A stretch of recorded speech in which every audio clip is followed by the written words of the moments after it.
Hello friends, once again welcome back to my channel. Today we are going to explain the first chapter from the Curiosity textbook of science for the grade 8 in Kannada. Friends, ಈ ದಿನ ನಾವು 8ನೇ ತರಗತಿಯ curiosity ಅಂದರೆ ಕುತೂಹಲ ಈ ಒಂದು ಶೀರ್ಷಿಕೆಯಲ್ಲಿ ಹೊಸದಾಗಿ ಬಂದಿರುವಂತಹ ಪಠ್ಯಪುಸ್ತಕ ವಿಜ್ಞಾನದ ಪಠ್ಯಪುಸ್ತಕದ ಮೊದಲನೇ ಪಾಠವನ್ನು ನಾನು ಕನ್ನಡದಲ್ಲಿ ಎಕ್ಸ್ಪ್ಲೇನ್ ಮಾಡ್ತಾ ಇದ್ದೀನಿ. ನಮಗೆಲ್ಲರಿಗೂ ಗೊತ್ತುಂಟು, ಲಾಸ್ಟ್ ಇಯರು ನಮ್ಮದು 6ನೇ ಕ್ಲಾಸಲ್ಲಿ ಕುತೂಹಲ ಅನ್ನೋ ಒಂದು ವಿಜ್ಞಾನದ ಶೀರ್ಷಿಕೆಯಲ್ಲಿ ವಿಜ್ಞಾನ ಒಂದು ಪಠ್ಯಪುಸ್ತಕ ಬಂದಿತ್ತು. ಬಟ್ ಈ ಸಲ ಈ ಒಂದು ವರ್ಷದಿಂದ 2026-27ರಿಂದ 7ನೇ ಕ್ಲಾಸ್ ಮತ್ತು 8ನೇ ಕ್ಲಾಸ್ ಟೆಕ್ಸ್ಟ್ ಬುಕ್ ಸಹ ಚೇಂಜ್ ಆಗಿದೆ ವಿಜ್ಞಾನದ್ದು. ಸೊ ಕುತೂಹಲ ಅನ್ನೋ ಒಂದು ಶೀರ್ಷಿಕೆಯಲ್ಲಿ ಈ ಒಂದು ವಿಜ್ಞಾನದ ಪಠ್ಯಪುಸ್ತಕ ಬಂದಿದೆ. ಸೊ ಹಾಗಾಗಿಬಿಟ್ಟು ಬಹಳಷ್ಟು ಜನ ಲಾಸ್ಟ್ ಇಯರೇ ಹೇಳಿದರು, ಪ್ಲೀಸ್ ನಮಗೆ ಅರ್ಥ ಆಗೋಂಗೆ ಕನ್ನಡದಲ್ಲಿ ಎಕ್ಸ್ಪ್ಲೇನ್ ಮಾಡಿ, ಸೈನ್ಸ್ ಅನ್ನೋದು ಬಹಳ ಇಂಟ್ರೆಸ್ಟಿಂಗ್ ಸಬ್ಜೆಕ್ಟ್ ಅಂತ ಹೇಳಿಬಿಟ್ಟು.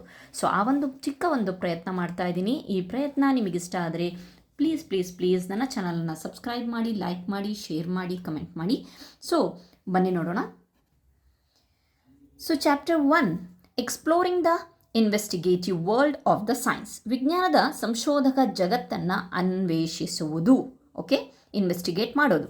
ಪ್ರೋಬ್ ಆ್ಯಂಡ್ ದ ಪಾಂಡರ್ ಅಂತ ಅಂದರೆ ಶೋಧಿಸು ಮತ್ತು ಪರ್ಯಾಲೋಚಿಸು ಅಂತ ಹೇಳಿಬಿಟ್ಟು ಇಲ್ಲಿ ಒಂದು ಕೆಲವೊಂದು ಸಿಂಪಲ್ ಆಗಿರುವಂತಹ ಕ್ವಶನ್ಸ್ಗಳನ್ನು ಕೊಟ್ಟಿದ್ದಾರೆ. ಏನಂತ ಹೇಳಿಬಿಟ್ಟು, ಡಿಯರ್ ಯಂಗ್ ಸೈಂಟಿಸ್ಟ್ ಅಂದರೆ ನೀವೆಲ್ಲ ಬಾಲವಿಜ್ಞಾನಿಗಳು ಅನ್ನೋ ಥರ ಟ್ರೀಟ್ ಮಾಡಿಕೊಂಡು ಇಲ್ಲಿ ನಿಮಗೋಸ್ಕರ ಕೆಲವೊಂದು ಇನ್ವೆಸ್ಟಿಗೇಟಿವ್ ಮಾದರಿಯಲ್ಲಿ ಕ್ವಶನ್ಸ್ಗಳನ್ನು ಕೊಟ್ಟಿದ್ದಾರೆ. ಸೊ ಅದನ್ನು ನೀವು ನೋಡ್ಕೊಬಹುದು. ಸೊ ನಾನು ನೆಕ್ಸ್ಟು ಕಂಟೆಂಟ್ ಕಡೆ ಹೋಗ್ತೀನಿ. ಇಲ್ಲಿ ಏನು ಹೇಳ್ತಾರಪ್ಪ ಅಂತಂದರೆ, our journey with the curiosity into the world of science continues in the great 8. ನಾನು ಪ್ರತಿಯೊಂದು ಸಾಲನ್ನು ಸಹ ನಾನು ಕನ್ನಡದಲ್ಲಿ ಎಕ್ಸ್ಪ್ಲೇನ್ ಮಾಡೋಕ್ಕಾಗಲ್ಲ ಫ್ರೆಂಡ್ಸ್, ಯಾಕಂತಂದರೆ ಬಹಳ ಲೆಂದಿ ಆಗುತ್ತೆ ವಿಡಿಯೋ. ಸೊ ಅದರ ಒಂದು ಜಿಸ್ಟನ್ನು ನಾನು ಎಕ್ಸ್ಪ್ಲೇನ್ ಮಾಡ್ಬೋದು ನಿಮಗೆ ಅರ್ಥ ಆಗುವಂಗೆ. ಇಲ್ಲೇನಪ್ಪ ಅಂತಂದರೆ, ನಾವು 8ನೇ ತರಗತಿಯವರೆಗೆ ಕುತೂಹಲದೊಂದಿಗೆ ನಮ್ಮ ಒಂದು ಪಯಣವನ್ನು ನಾವು ಸ್ಟಾರ್ಟ್ ಮಾಡಿದ್ದೀವಿ ಅಂತ ಹೇಳ್ತಾರೆ. ಸೊ ಇನ್ನು ಏನು ಈ ಒಂದು ಇದರೊಳಗಡೆ ಇದೆಯಪ್ಪ ಅಂತಂದರೆ, ಈ ಪ್ಯಾರಾಗ್ರಾಫಲ್ಲಿ ಏನಿದೆ ಅಂತ ಅಂದರೆ, ನಾವು ಆಲ್ರೆಡಿ ನಮ್ಮ ಸುತ್ತಮುತ್ತಲಿನ ಜಗತ್ತನ್ನು ಕುರಿತಂತೆ ಏಕೆ ಮತ್ತು ಹೇಗೆ ಅನ್ನೋದನ್ನು ವಿಜ್ಞಾನ ಹೇಗೆ ಆರಂಭವಾಯಿತು ಅನ್ನೋದನ್ನು 6ನೇ ತರಗತಿಯಲ್ಲಿ ನಾವು ಕಲ್ತಿದ್ದೀವಿ, ನೋಡ್ಕೊಂಡಿದ್ದೀವಿ. ಅದಾದಮೇಲೆ ನೆಕ್ಸ್ಟು ಈ ಒಂದು ಪ್ಯಾರಾಗ್ರಾಫದಲ್ಲಿ ಪ್ರತಿಯೊಂದು ಉತ್ತರ ಹೊಸ ಪ್ರಶ್ನೆಗಳನ್ನು ಹುಟ್ಟಿಸತ್ತೆ ಅನ್ನೋದು, ನಾವು ಅನ್ವೇಷಣೆಯ ಆಳಕ್ಕಿಳಿದಂತೆ ನಮ್ಮ ಆಲೋಚನೆಗಳು ನಿಧಾನವಾಗಿ ಬದಲಾಗುತ್ತೆ ಅನ್ನೋದನ್ನು ನಾವು 7ನೇ ಕ್ಲಾಸಲ್ಲಿ ಕಲ್ತಿದ್ವಿ. ಬಟ್ ನಾವಿನ್ನು 6th ಸ್ಟ್ಯಾಂಡರ್ಡಲ್ಲಿ ಅಷ್ಟೇ ಕುತೂಹಲ ಒಂದು ನೋಡಿರೋದು ಬುಕ್, ಹೊಸ ಬುಕ್ಕು 7th ಈ ವರ್ಷದಲ್ಲಾಗುತ್ತೆ. ಸೊ ಅದಾದಮೇಲೆ ಅದರ ಕಂಟಿನ್ಯೂಷನ್ ನಾವಿಂದ great 8 we take the next step, ಮುಂದಿನ ಒಂದು ಹಂತವನ್ನು ನಾವು ಈ ಒಂದು 8ನೇ ತರಗತಿಯಲ್ಲಿ ನಾವು ಪ್ರಾರಂಭಿಸ್ತೇವೆ. ಸೊ ಈ ಒಂದು ಪ್ಯಾರಾಗ್ರಾಫಲ್ಲಿ we don't want you to just learn new facts. ನಾವು ಹೊಸ ತತ್ವಗಳನ್ನಷ್ಟೇ ಕಲಿಯೋದಷ್ಟೇ ಅಲ್ಲ, we want you to learn how to find new form. ಹೊಸ ತತ್ವಗಳನ್ನು ಯಾವ ರೀತಿಯಾಗಿ ಕಂಡುಹಿಡಿಯೋದೇ ನಮ್ಮ ಮೇನ್ ಉದ್ದೇಶ ಆಗಿದೆ ಅಂತ ಹೇಳಿಬಿಟ್ಟು ಕೊಟ್ಟಿದ್ದಾರೆ. ಸೊ ಅಷ್ಟೇ ಅಲ್ಲದೆ ಏನು ಹೇಳ್ತಾ ಇದ್ದಾರಪ್ಪ ಅಂತಂದರೆ, ವಿಜ್ಞಾನದಲ್ಲಿ ಅನ್ವೇಷಣೆ ಅನ್ನೋದಿದೆಯಲ್ಲ, ಏನನ್ನಾದರೂ ನೋಡಿ ಸರಳ ಪ್ರಶ್ನೆಗಳನ್ನು ಕೇಳುವುದಕ್ಕಿಂತ ಹೆಚ್ಚಿನ ವ್ಯಾಪ್ತಿಯುಳ್ಳದ್ದು ಅಲ್ವಾ. ಸೊ ಸರಳ ಪ್ರಯೋಗಗಳನ್ನು ವಿನ್ಯಾಸಗೊಳಿಸೋದು, ನಮ್ಮ ಪ್ರಶ್ನೆಗಳಿಗೆ ನಾವೇ ಉತ್ತರಗಳನ್ನು ಕಂಡುಕೊಳ್ಳೋದು, ಆಮೇಲೆ ನಮ್ಮ ಅವಲೋಕನಗಳನ್ನು ಬಳಸಿಕೊಂಡು ನಮ್ಮ ಅರಿವನ್ನು ನಾವು ಸುಧಾರಿಸ್ಕೊಳ್ಳೋದು, ಇಂಪ್ರೂವ್ ಯುವರ್ ಅಂಡರ್ಸ್ಟ್ಯಾಂಡಿಂಗ್, ನಮ್ಮ ಒಂದು ಜ್ಞಾನವನ್ನು ಅಥವಾ ನಮ್ಮ ತಿಳುವಳಿಕೆಯನ್ನು ನಾವು ಸುಧಾರಿಸ್ಕೊಳ್ಳೋದಿದೆಯಲ್ಲ, ಅದೇ ವಿಜ್ಞಾನ. Step by step we will learn how to use question as starting points to try, observe carefully, experiment thoughtfully and explain clearly what we see. ಅಷ್ಟೇ ಅಲ್ಲದೆ ಸ್ಟೆಪ್ ಬೈ ಸ್ಟೆಪ್ ಅಂತ ಅಂದರೆ ಒಂದು ಹಂತದಿಂದ ಇನ್ನೊಂದು ಹಂತಕ್ಕೆ ಪ್ರಶ್ನೆಗಳನ್ನು ಆರಂಭ ಬಿಂದುಗಳಾಗಿ ಬಳಸಿಕೊಂಡು ಎಚ್ಚರಿಕೆಯಿಂದ ಗಮನಿಸೋದು ಹೇಗೆ, ಆಲೋಚನಾಪೂರ್ವಕವಾಗಿ ಪ್ರಯೋಗ ಮಾಡುವುದು ಹೇಗೆ, ನಾವು ನೋಡಿದ್ದನ್ನು ಸ್ಪಷ್ಟವಾಗಿ ವಿವರಿಸೋದು ಹೇಗೆ ಅನ್ನೋದನ್ನು ನಾವು ಹಂತ ಹಂತವಾಗಿ ಇಲ್ಲಿ ವಿಜ್ಞಾನ ಕಲಿಸ್ಕೊಡತ್ತೆ. ಹೀಗೆ ಮಾಡುವಾಗ ಏನಾಗುತ್ತಪ್ಪ ಅಂದರೆ, ಕೆಲವರು ಉದಾಹರಣೆಗೆ ಈ ಡೈಲಿ ಲೈಫಲ್ಲಿ ಹಿಟ್ಟು ಯಾಕೆ ಉಬ್ಬತ್ತೆ, ಅಲ್ಲಿಂದ ಹಿಡಿದು ಭೂಮಿ ಮತ್ತು ಅದರಾಚೆಯ ಬೃಹತ್ ರಹಸ್ಯಗಳವರೆಗೆ ಜಗತ್ತು ಬೆಚ್ಚಗಾಗುತ್ತಿದೆಯೇ ಎಂಬುವಲ್ಲಿ ವಿಶಾಲ ವ್ಯಾಪ್ತಿಯನ್ನು ಹೊಂದಿರುವ ವಾಸ್ತವ ಜಗತ್ತಿನ ಒಂದು ಸಮಸ್ಯೆಗಳನ್ನು, ಪರಿಹಾರಗಳನ್ನು ಅನ್ವೇಷಿಸುವ ಅನ್ವೇಷಕರೂ ಹೌದು, ಯುವ ವಿಜ್ಞಾನಿಗಳು ಹೌದು. ನಿಮ್ಮಲ್ಲೇ ಬಹಳಷ್ಟು ಜನರು ಈ ರೀತಿಯಾದಂತಹ ಪ್ರಶ್ನೆಗಳನ್ನು ಕುತೂಹಲದಿಂದ ಒಂದು ಕೇಳ್ತಾ ಇರ್ತೀವಿ ನಾವು ದೊಡ್ಡವರಿಗೆ ಅಥವಾ ಟೀಚರ್ಸಿಗೆ ಅಲ್ವಾ. Next, as you turn each page of this book. We hope you notice the interesting design of our page numbers once again. On the left hand pages at the bottom, you will find the image of the root symbolizing the deep solid foundation. ಏನೋ ಈ ಒಂದು ಪಾಠದಲ್ಲಿ ಇಲ್ಲಿ ಕೊಟ್ಟಿದ್ದಾರಲ್ವಾ, so ಅದ್ರ ಬಗ್ಗೆ ಕೊಡ್ತಾ ಇದ್ದಾರೆ, ಅದ್ರ ಬಗ್ಗೆ ಹೇಳ್ತಾ ಇದ್ದಾರೆ. ಅಲ್ಲಿ ಏನು ಈ ಪುಸ್ತಕದ ಪುಟವನ್ನು ಪ್ರತಿಯೊಂದು ಪುಟ ನಾವೇನು ತಿರ್ಗಾಕ್ತೀವಲ್ವ, ಅದು ಬರೀ ಪ್ರತಿ ಪುಟ ಅಷ್ಟೇ ಅಲ್ಲ, ಅಲ್ಲೊಂದು ಆಸಕ್ತಿಕರ ಒಂದು ಸಂಗತಿ, ವಿಸ್ಮಯಕರವಾದ ಸಂಗತಿ ಇರುತ್ತೆ. ಇಲ್ಲಿ ನೀವು ನೋಡಬಹುದು, ಇಲ್ಲಿ ಕೆಳಭಾಗದಲ್ಲಿ ಫಸ್ಟ್ನೇ ಪೇಜಲ್ಲಿ ರೂಟ್ ಇದೆ. ಈ ರೂಟ್ ಏನು ಹೇಳುತ್ತಪ್ಪ ಅಂತಂದರೆ, ನಮ್ಮನ್ನು ನಮ್ಮ ಪರಿಸರ ಆಗಿರ್ಬೋದು, ಸಂಪ್ರದಾಯ, ಸಾಂಸ್ಕೃತಿಕ ಅಥವಾ ನೈಸರ್ಗಿಕ ಪರಂಪರೆಯೊಂದಿಗೆ ಈ ಒಂದು ರೂಟ್ಸ್ ಅಥವಾ ಏನು ನಾವು ಫೌಂಡೇಶನ್ ಅಂತ ಹೇಳ್ತೀವಲ್ವ, ಅದು ತಳಹದಿಯಾಗಿ ಒಂದು ವರ್ಕ್ ಮಾಡುತ್ತೆ ಅನ್ನೋದು ಇಲ್ಲಿ ಕೊಟ್ಟಿದ್ದಾರೆ. ಸೊ ಅದಕ್ಕೋಸ್ಕರ ಈ ಚಿತ್ರವನ್ನು ಕೊಟ್ಟಿದ್ದಾರೆ, ಅಷ್ಟು ಬ್ರಾಡಾಗಿ ಈ ರೂಟನ್ನು ಬಿಡಿಸಿದ್ದಾರೆ. ಅಷ್ಟೇ ಅಲ್ಲದೆ ನೆಕ್ಸ್ಟ್ ನೋಡಿ, on the right hand pages into the top corner you will find a kite soaring in the sky ಅಂತೆ. ಸೊ ಇಲ್ಲೇನು ಹೇಳ್ತಾ ಇದ್ದಾರೆ, ಬಲಭಾಗದ ಪುಟದ ಮೇಲ್ಭಾಗದಲ್ಲೂ ಸಹ ಒಂದು ಕೈಟ್ ಗಾಳಿಪಟ ಇದೆ. ಸೊ ಈ ಗಾಳಿಪಟವನ್ನು ಯಾಕೆ ಕೊಟ್ಟಿದ್ದಾರೆ? ಸೊ ನಾವು ಈ ಒಂದು ಫಸ್ಟ್ನೇ ಪಾಠದ ಒಂದು ಮೂಲಕ ಅಥವಾ ಈ ಒಂದು ಕುತೂಹಲಕಾರಿ ಒಂದು ವಿಜ್ಞಾನದ ಮೂಲಕ ನಾವು ಅಜ್ಞಾತವಾಗಿರುವುದನ್ನು ಅನ್ವೇಷಿಸಲು ಕುತೂಹಲ ಈ ಒಂದು ಗಾಳಿಪಟದ ರೀತಿ ನಾವು ಗರಿಗೆದರಬೇಕು ಅನ್ನೋದನ್ನು ನೆನಪಿಸುತ್ತೆ.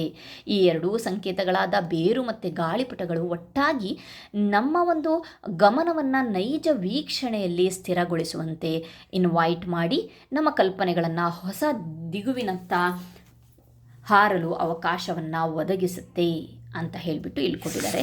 ಸೊ ಈ ಒಂದು ಪೇಜಲ್ಲಿ ನಾವು ಆಲ್ಮೋಸ್ಟ್ ಈ ಒಂದು ಚಿತ್ರದ ಬಗ್ಗೆ ನೋಡ್ಕೊಂಡ್ವಿ, ಆಮೇಲೆ ಅನ್ವೇಷಣೆ ಏಕೆ ಇಂಪಾರ್ಟೆಂಟ್ ಅನ್ನೋದನ್ನು ವಿಜ್ಞಾನದಲ್ಲಿ ತಿಳ್ಕೊಂಡ್ವಿ. ಸೊ ನೆಕ್ಸ್ಟ್ ನೋಡೋಣ.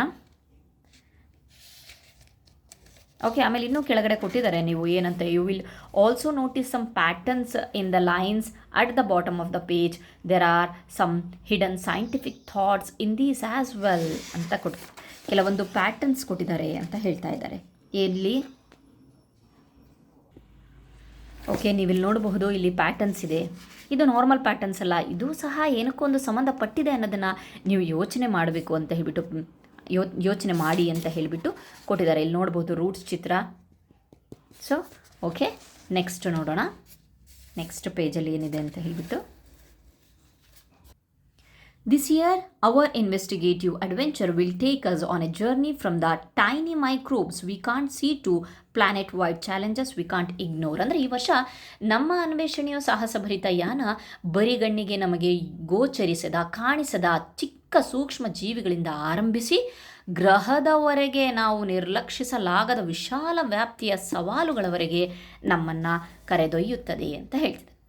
ಆಮೇಲೆ ವಿ ವಿಲ್ ಸ್ಟಾರ್ಟ್. ಈ ಒಂದು ಪ್ಯಾರಾಗ್ರಾಫಲ್ಲಿ ಏನು ಹೇಳ್ತಾ ಇದ್ದಾರೆ ಅಂತಂದರೆ, ನಾವು ಒಂದು ಹನಿ ನೀರಿನಷ್ಟು ಚಿಕ್ಕ ವಸ್ತುವನ್ನು ಪರೀಕ್ಷಿಸುವುದರ ಮೂಲಕ ಪ್ರಾರಂಭಿಸಲಿದ್ದೇವೆ ಮತ್ತು ಬರಿಗಣಿಗೆ ಕಾಣದಿದ್ದರೂ ನಮ್ಮೊಡನೆ ಆಳವಾದ ಸಂಬಂಧವನ್ನು ಹೊಂದಿರುವ ಒಂದು ಸೂಕ್ಷ್ಮ ಜೀವಿಗಳು, ಟೈನಿ ಮೈಕ್ರೋಬ್ಸ್ ಅಂತಂದರೆ ಸೂಕ್ಷ್ಮ ಜೀವಿಗಳ ಸುಪ್ತ ಜಗತ್ತೊಂದನ್ನು ಅನಾವರಣಗೊಳಿಸ್ತಾ ಇದ್ದೀವಿ. ಇವುಗಳಲ್ಲಿ ಕೆಲವು ನಮಗೆ ಆಹಾರವನ್ನು ಜೀರ್ಣಿಸಿಕೊಳ್ಳಲು ಹೆಲ್ಪ್ ಆದರೆ, ಕೆಲವು ಔಷಧಿಗಳನ್ನು ಉತ್ಪಾದಿಸಲು ಹೆಲ್ಪ್ ಆಗುತ್ತೆ.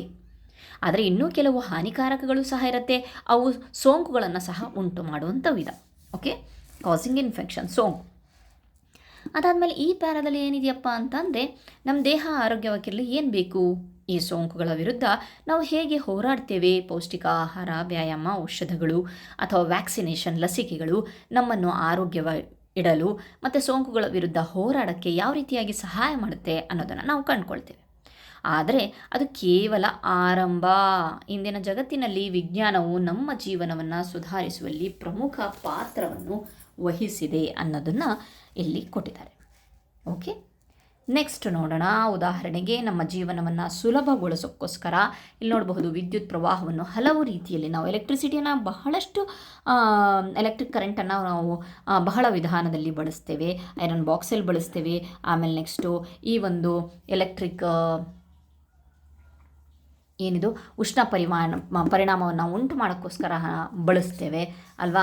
ಸೊ ಈ ರೀತಿಯಾಗಿ ನಾವು ಬಳಸ್ತೇವೆ. ನಮಗೆಲ್ಲರಿಗೂ ಗೊತ್ತು, ವಿಜ್ಞಾನ ಅನ್ನೋದು ನಮ್ಮ ಸುತ್ತಮುತ್ತಲಿದೆ. ಈಚ್ ಆ್ಯಂಡ್ ಎವ್ರಿಥಿಂಗ್ ನಾವು ಏನು ಡಿಪೆಂಡ್ ಆಗಿದೆಯೋ ಅದೆಲ್ಲವೂ ಸಹ ವಿಜ್ಞಾನದಿಂದನೇ ನಡೀತಾ ಇರೋದು ಅಂತ ಹೇಳಿಬಿಟ್ಟು. ಸೊ ಇದು ಸಿಂಪಲ್ ಆಗಿರುವ these phenomenon depend on the fundamental forces. ಅಷ್ಟೇ ಅಲ್ಲದೆ ಈ ವಿದ್ಯಮಾನಗಳು ಮೂಲಭೂತ ಬಲವನ್ನು ಅವಲಂಬಿಸಿವೆ. ಹೌದಲ್ವಾ? ಮೂಲಭೂತ ಬಲವನ್ನು ಅವಲಂಬಿಸಿದೆ. ವಿದ್ಯುತ್ ಶಕ್ತಿಯ ಕೆಲಸ ಮಾಡುವುದನ್ನು ನೋಡಿದ ನಂತರ ವಸ್ತುಗಳು ಏನಪ್ಪ ವೇಗವರ್ಧಿತ, ಇಲ್ಲಿ ನೋಡಬಹುದು ನೀವು ಏನಂತ ಹೇಳ್ಬಿಟ್ಟು, ಸ್ಪೀಡಪ್, ಸ್ಲೋ ಡೌನ್, ಎಷ್ಟು ಫಾಸ್ಟಾಗಿ ಹೋಗುತ್ತೆ, ನಿಧಾನವಾಗುತ್ತೆ, ದಿಕ್ಕನ್ನು ಬದಲಾಯಿಸುವ ಬಲಗಳಿಂದ ಆರಂಭಿಸಿ ಈ ಬಲಗಳ ಬಗ್ಗೆ ನಾವು ಅಧ್ಯಯನ ಮಾಡ್ತೀವಿ. ಈ ಒಂದು ಪಾಠದಲ್ಲಿ ನಾವು ಕಂಪ್ಲೀಟ್ ಈ ಟೆಕ್ಸ್ಟ್ ಬುಕ್ಕಲ್ಲಿ ನಾವು ಈ ಒಂದು ವರ್ಷ ನಾವು ಏನು ಕಲಿತೇವೆ ಅನ್ನೋದು ಕಂಪ್ಲೀಟ್ ಆಗಿರುವಂಥ ಒಂದು ಇನ್ಫಾರ್ಮೇಷನ್. ಇದೆಲ್ಲ ಒಂದು ಇನ್ಫಾರ್ಮೇಷನ್ ಅಷ್ಟೇ. ಓಕೆ, ಉದಾಹರಣೆಗೆ ಬಹಳಷ್ಟು ಕ್ವಶನ್ಸ್ಗಳಿಗೂ ಆನ್ಸರ್ ಕೊಡ್ತೀವಿ. ಏನಂತ ಹೇಳಿಬಿಟ್ಟು, ಗಾಳಿಯಲ್ಲಿ ಎಸೆದ ಚೆಂಡು ಯಾಕೆ ವಾಪಸ್ ಕೆಳಗೆ ಬೀಳುತ್ತೆ, ಬ್ರೇಕ್ ಹಾಕಿದಾಗ ಕಾರ್ ಯಾಕೆ ನಿಲ್ಲತ್ತೆ ಅನ್ನೋದರ ಯಾವುದರಿಂದ ಈ ಒಂದು ಫಂಡಮೆಂಟಲ್ ಫೋರ್ಸಸ್ನ ಕಲಿಯೋದ್ರಿಂದ ನಾವು ಅದಕ್ಕೆಲ್ಲ ಆನ್ಸರ್ ಕೊಡ್ತೀವಿ. ಓಕೆ,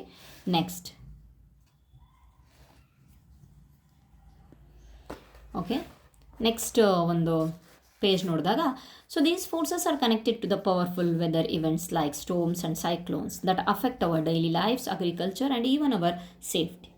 ಇದು ನಮ್ಮನ್ನು ಒತ್ತಡದ ಕಲ್ಪನೆ ಎತ್ತಲು ಸಹ ಕೊಂಡೊಯ್ಯುತ್ತೆ. ಅಂದರೆ ಒಂದು ವಸ್ತುವಿನ ಮೇಲೆ ಬಲ ಹೇಗೆ ಪ್ರಯೋಗ ಆಗುತ್ತೋ ಆ ರೀತಿ ಆಗುತ್ತೆ. ಗಾಳಿ ಹೇಗೆ ಒತ್ತಡವನ್ನು ಉಂಟು ಮಾಡುತ್ತೆ, ನೀರು ನಿರ್ದಿಷ್ಟ ತಾಪಮಾನದಲ್ಲಿ ಏಕೆ ಕುದಿಯುತ್ತೆ, ಈ ಒಂದು ಪ್ಯಾರಾಗ್ರಾಫಲ್ಲಿ ಇದೆ ನೋಡಿ.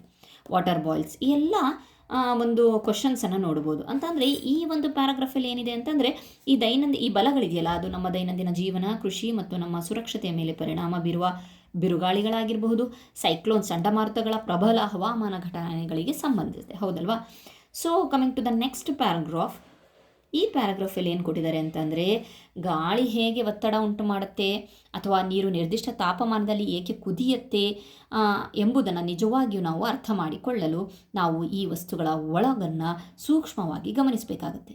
ಅಂದರೆ ಇಲ್ಲಿ ಯಾವ ರೀತಿಯ ಕಣಗಳಿಂದ ಮಾಡಲ್ಪಟ್ಟಿದೆ ಅಂತ ಅಂದರೆ, ಬೇಸಿಕ್ಕು ಮ್ಯಾಟರ್ ಯಾವುದರಿಂದ ಆಗಿದೆ, ನಾವು ಘನ, ದ್ರವ, ಅನಿಲ ಅನ್ನೋದು 4ನೇ ತರಗತಿಯಿಂದನೇ ಕಲಿತಾ ಇದ್ದೀವಿ. ಹೌದಲ್ವಾ?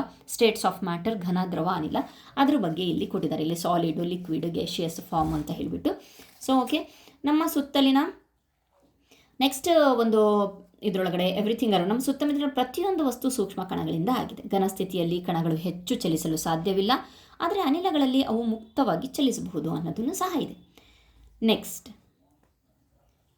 ಸೊ ನಮ್ಮ ಸುತ್ತಮುತ್ತಲಿನ ವಸ್ತುಗಳನ್ನು ನಾವು ಬೇರ್ಪಡಿಸಿದಾಗ, ಅಂದರೆ ವರ್ಗೀಕರಿಸಿದಾಗ, ವಿಜ್ಞಾನದ ಒಂದು ಪ್ರಮುಖ ಅದು ವರ್ಗೀಕರಿಸ್ತೀವಲ್ಲ, ಅದು ವಿಜ್ಞಾನದ ಪ್ರಮುಖ ಗುಣ.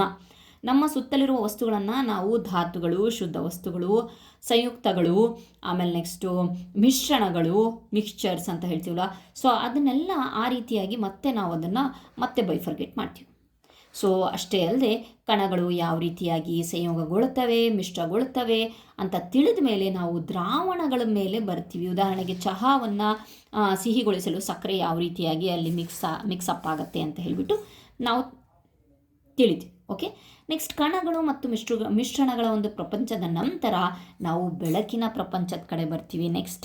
ನೆಕ್ಸ್ಟ್ ಒಂದು ಪಾಯಿಂಟ್ ಏನಪ್ಪ ಅಂತಂದರೆ, ಬೆಳಕಿನ ಬಗ್ಗೆ ತಿಳಿತೀವಿ. ಏನು ಬೆಳಕಿನ ಬಗ್ಗೆ ತಿಳಿತೀವಿ? ಬೆಳಕಿನ ಪ್ರಪಂಚದತ್ತ ನಾವು ಬೆಳಕಿನ ಕಿರಣಗಳು ಸಮತಲ ಮತ್ತು ವಕ್ರದರ್ಪಣಗಳಿಂದ ಹೇಗೆ ಪ್ರತಿಫಲನಗೊಳ್ಳುತ್ತೆ ಮತ್ತು ಮಸೂರಗಳ ಮೂಲಕ ಹಾದು ಹೋಗುವಾಗ ಯಾವ ರೀತಿಯಾಗಿ ಬಾಗತ್ತೆ ಅನ್ನೋದೆಲ್ಲ ನಾವು ತಿಳ್ಕೊಳ್ತೀವಿ. ಓಕೆ, ನೆಕ್ಸ್ಟ್ ಇನ್ನೂ ಮುಂದೆ ಹೋದಂಗೆ ಹೊಳೆಯುತ್ತಿರುವ ಲೋಹದ ಚಮಚದಲ್ಲಿ ನಾವು ಪ್ರತಿಬಿಂಬವೊಂದನ್ನು ನೋಡಿದಾಗ ಅಲ್ಲಿ ಏನಾಗುತ್ತೆ, ಆ ಕನ್ನಡಕಗಳು ನಮ್ಮಲ್ಲಿ ಅನೇಕರಿಗೆ ಸ್ಪಷ್ಟವಾಗಿ ನೋಡಲು ಯಾವ ರೀತಿಯಾಗಿ ಸಹಾಯ ಮಾಡುತ್ತೆ ಅನ್ನೋದೆಲ್ಲ ನೆಕ್ಸ್ಟ್ ಕಾನ್ಸೆಪ್ಟಲ್ಲಿ ಬರುತ್ತೆ. ಓಕೆ, ನೆಕ್ಸ್ಟ್ ಇಲ್ಲೆಲ್ಲ ಕಂಪ್ಲೀಟಾಗಿ ನಾವು ಇಲ್ಲಿ ಲೆನ್ಸಸ್ ಬಗ್ಗೆ ಎಲ್ಲ ತಿಳಿತೀವಿ. ಸೊ ನೆಕ್ಸ್ಟ್ ಬಂದಾಗ ಇಲ್ಲಿ ನೋಡಬಹುದು ನೀವು ಚಂದ್ರನ ಒಂದು ವಿವಿಧ ಹಂತಗಳು ಅಂತ ಹೇಳ್ಬೋದು ನೋಡ್ಬೋದು. ಚಂದ್ರನ ಹಂತಗಳ ಒಂದು ಆವರ್ತನ ಚಕ್ರಗಳನ್ನು ವೀಕ್ಷಿಸಿದೊಂದಿಗೆ ಮಾನವರಿಗೆ ಮೊದಲ ಪಂಚಾಂಗ ಕ್ಯಾಲೆಂಡರ್ಗಳನ್ನು ರೂಪಿಸಲು ಸಾಧ್ಯ ಆಯಿತು. ಸೂರ್ಯೋದಯ ಆಗಿರ್ಬೋದು, ಸೂರ್ಯಾಸ್ತಗಳಾಗಿರ್ಬೋದು, ಚಂದ್ರನ ಚಲನೆಯ ಚಕ್ರಗಳ ಎಚ್ಚರಿಕೆಯ ಅವಲೋಕನಗಳನ್ನು ಸಂಯೋಜಿಸುವ ಮೂಲಕ ವಿವಿಧ ಪಂಚಾಂಗ ಕ್ಯಾಲೆಂಡರ್ಗಳು ಆಗಿನ ಕಾಲದಲ್ಲಿ ಜಾರಿಗೆ ಬಂತು ಅಲ್ವಾ. ಸೊ ಹಾಗಾಗಿಬಿಟ್ಟು ಅದರುಗಳ ಅಷ್ಟೇ ಅಲ್ಲದೆ ನಮ್ಮ ಒಂದು ಗ್ರಹದಿಂದ ಆಚೆಗೆ ದೂರದ ಕಾಯಗಳ ಒಂದು ಚಲನೆಗೆ ಸಂಬಂಧಿಸಿದೆ ಅಂತ ಹೇಳಿಬಿಟ್ಟು ಸಹ ಇಲ್ಲಿ ಒಂದು ಲಾಸ್ಟಿಗೆ ನಿಮಗೆ ಕ್ವಶನ್ ಹಾಕಿ ಬಿಟ್ಟಿದ್ದಾರೆ. ಓಕೆ, ಇಲ್ಲಿ ನೀವು ನೋಡ್ಬೋದು, ಇಲ್ಲೂ ಸಹ ಕ್ಯಾಲೆಂಡರ್ನ ಸೊಗಡಿದ್ದಾರೆ. ಅದು ಚೈತ್ರ ಅನ್ನೋದು. ಸೊ ಇಲ್ಲಿ ಕೇವಲ ಕ್ಯಾಲೆಂಡರ್ ಅಥವಾ ಸೂರ್ಯ ಮತ್ತು ಚಂದ್ರನ ಚಲನೆಗಳು ಅನ್ನೋದೇ ಪರಸ್ಪರ ಕನೆಕ್ಟ್ ಆಗಿಲ್ಲ ಅಂತ ಅಲ್ಲ. ಇಲ್ಲಿ ಭೂಮಿಯ ಮೇಲೆ ಜೀವಂತ ಜೀವಿಗಳು ಅವುಗಳ ಪರಿಸರದ ನಡುವೆ ಅದ್ಭುತ ಮತ್ತು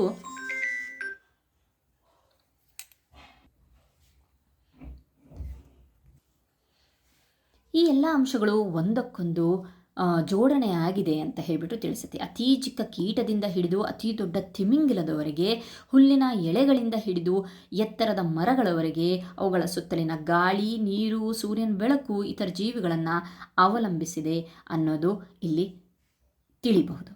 ಓಕೆ, ನೆಕ್ಸ್ಟು ಇಲ್ಲಿ ನೋಡಿ,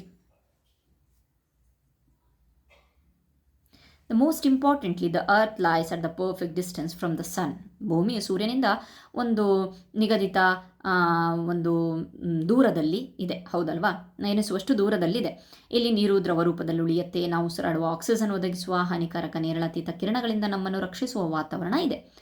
ಆದರೆ ಗ್ರಹದಲ್ಲಿನ ಮಾನವ ಚಟುವಟಿಕೆ ಇದೆಯಲ್ವಾ, ಸೊ ಅದೇನು ಮಾಡ್ತಾ ಇದ್ದಪ್ಪ ಅಂತಂದು ಹ್ಯೂಮನ್ ಆ್ಯಕ್ಟಿವಿಟೀಸ್, ಮಾನವ ಚಟುವಟಿಕೆ ಇದೆಯಲ್ವಾ, ಅದು ಭೂಮಿಯ ಉಷ್ಣಾಂಶದಲ್ಲಿ ಸಣ್ಣ ಬದಲಾವಣೆಗಳನ್ನು ತರ್ತಾ ಇದೆ. ಹವಾಮಾನ ಮಾದರಿಯನ್ನು ಹಾಳು ಮಾಡಿ ಅಪಾಯಕಾರಿ ಪರಿಣಾಮಗಳಿಗೆ ಕಾರಣ ಆಗ್ತಾ ಇದೆ ಅನ್ನೋದನ್ನು ಇಲ್ಲಿ ಕೊಟ್ಟಿದ್ದಾರೆ. ಸೊ ದಟ್ಸ್ ವೈ ಇಲ್ಲಿ ಒಂದು ನೇಚರ್ ಪಿಕ್ಚರನ್ನು ತೋರಿಸಿದ್ದಾರೆ. Okay, next, at the heart of both the problem and any possible solution is us. ಸಮಸ್ಯೆ ಮತ್ತು ಯಾವುದೇ ಒಂದು ಪಾಸಿಬಲ್ ಸೊಲ್ಯೂಷನ್, ಪರಿಹಾರದ ಹೃದಯ ಭಾಗದಲ್ಲಿ ಯಾರಿದ್ದೀವಿ? ನಾವಿದ್ದೇವೆ. ಭೂಮಿಯ ಹವಾಮಾನದ ಮೇಲೆ ಪ್ರಭಾವ ಬೀರುವವರು ನಾವು.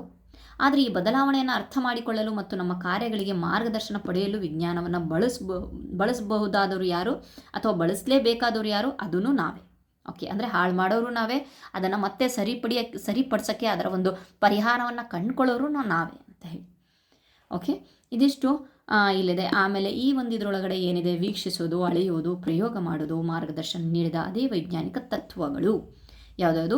ವೀಕ್ಷಿಸುವುದು, observing, measuring, experimenting. Observing, measuring, experimenting will be the key in the helping us protect the delicate balance on which life depends.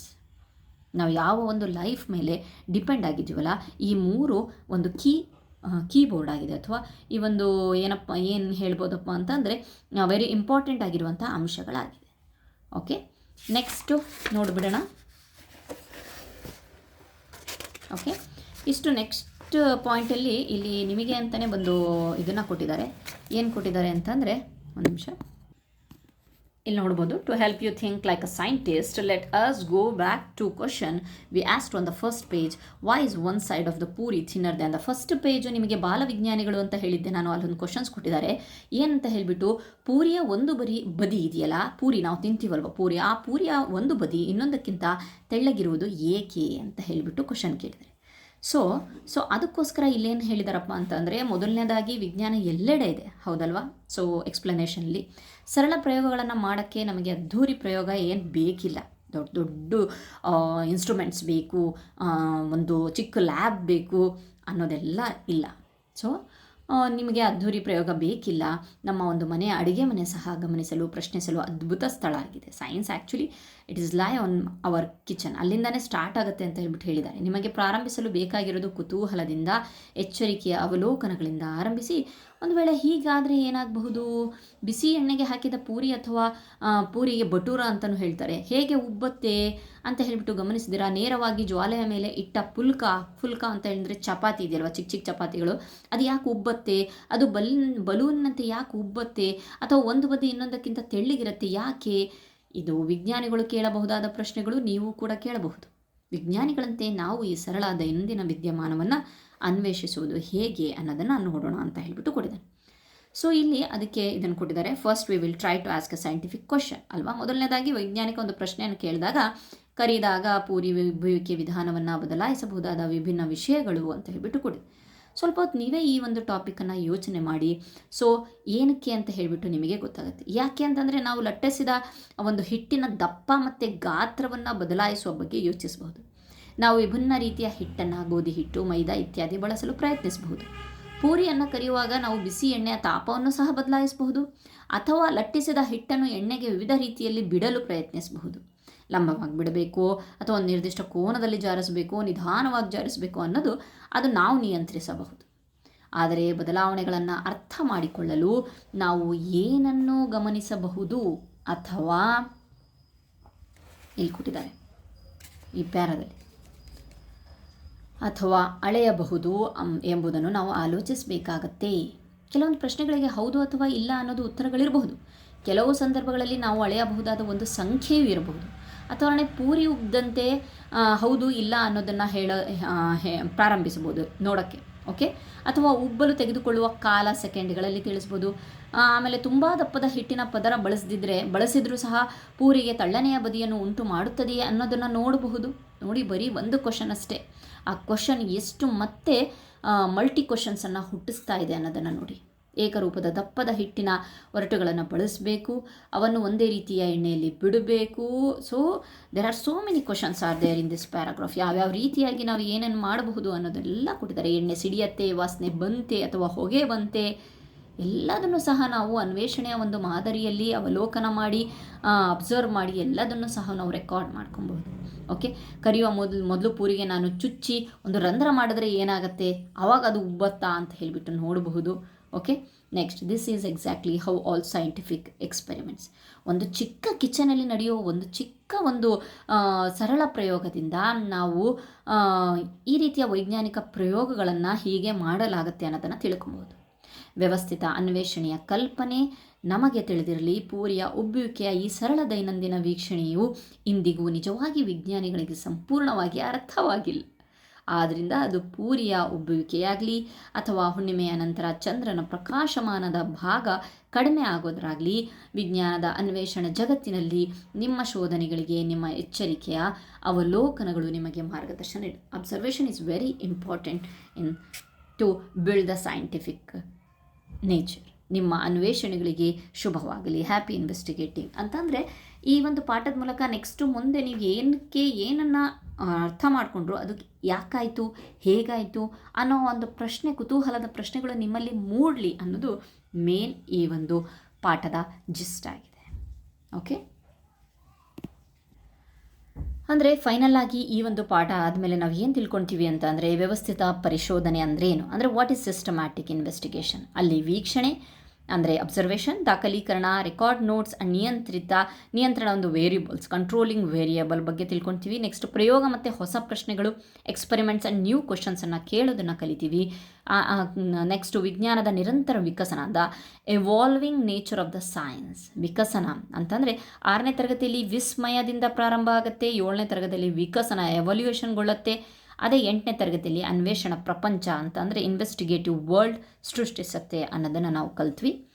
So ಕಂಪ್ಲೀಟೇ ಹೇಳಬೇಕು ಅಂತ ಅಂದರೆ, ಕೇವಲ ಸಿದ್ಧ ಸೂತ್ರಗಳನ್ನು ಓದಬೇಡಿ, ನೀವೇ ಒಬ್ಬ ಯುವ ವಿಜ್ಞಾನಿಯಾಗಿ ಯೋಚಿಸಲು ಪ್ರಾರಂಭಿಸಿ, ಧೈರ್ಯವಾಗಿ ಪ್ರಶ್ನೆಯನ್ನು ಕೇಳಿ. ಓಕೆ, ಎದುರುಗಡೆಯವರು ಉತ್ತರವನ್ನು ಹೇಳೋಕ್ಕಾಗಲಿಲ್ಲ ಅಂತಂದರೆ ಸೊ ನೀವು ಏನು ಮಾಡ್ತೀರಪ್ಪ ಅಂತಂದರೆ, ನೀವೇ ಆ ಒಂದು ಉತ್ತರವನ್ನು ಈಗ ಕೈಯಲ್ಲೇ ಮೊಬೈಲ್ ಇದೆ, ಗೂಗಲಲ್ಲಿ ಸರ್ಚ್ ಮಾಡಿ ಅದರ ಉತ್ತರವನ್ನು ಪಡೆದುಕೊಳ್ಳೋಕ್ಕೆ ಪ್ರಯತ್ನ ಮಾಡಿ. ಹೋಪ್ ನಿಮಗೆ ಈ ಒಂದು ಪಾಠ ಅರ್ಥ ಆಗಿದೆ ಅಂದ್ಕೊಂಡಿದ್ದೀನಿ. ಇದೇ ರೀತಿ ನೆಕ್ಸ್ಟ್ ಪಾಠದ ಒಂದು ಎಕ್ಸ್ಪ್ಲನೇಷನ್ ಕನ್ನಡದಲ್ಲಿ ಬೇಕು ಅಂತಂದರೆ ಪ್ಲೀಸ್ ಕಮೆಂಟ್ ಮಾಡಿ. Thank you.